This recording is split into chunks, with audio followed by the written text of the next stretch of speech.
Elinde mili, büzüldür dili, mehlerin gülü.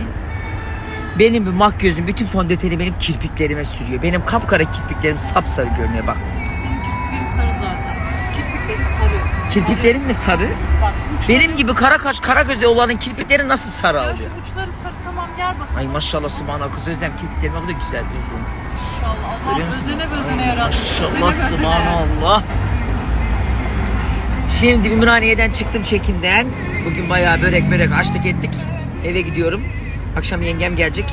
Kerem'le Atakan'a takım elbise almaya gideceğiz. Sonra onların hazırlıkları kaldı. Onlarla uğraşıyoruz.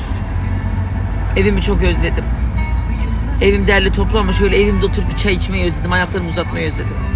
Bu pazarda nişanı hallettikten sonra önümüzdeki sene düğüne kadar Yıldık. hepsi mahvoldu yazık. Abiye bakmaktan, ayakkabı bakmaktan, mağaza koşturmaktan hırş oldular.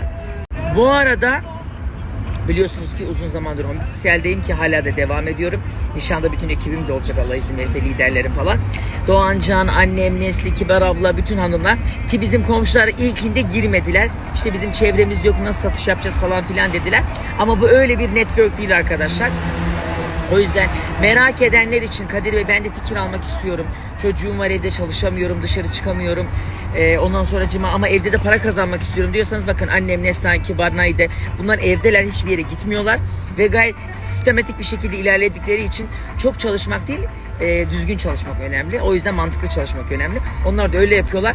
Siz de merak ediyorsanız butona adınızı, soyadınızı ve telefon numaranızı yazarsanız beni ekibimdeki kişiler rahatlıkla telefon numaranızı bırakabilirsiniz.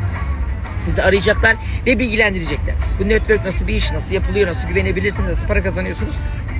Hepsini size açıklayacaklar. Butonu buraya bıraktım.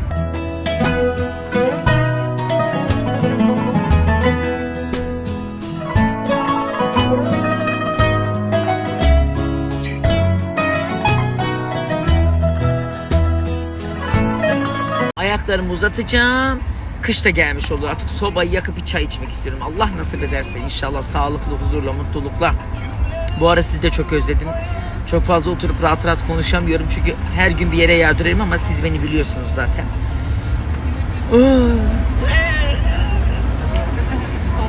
Hepinizi çok seviyorum.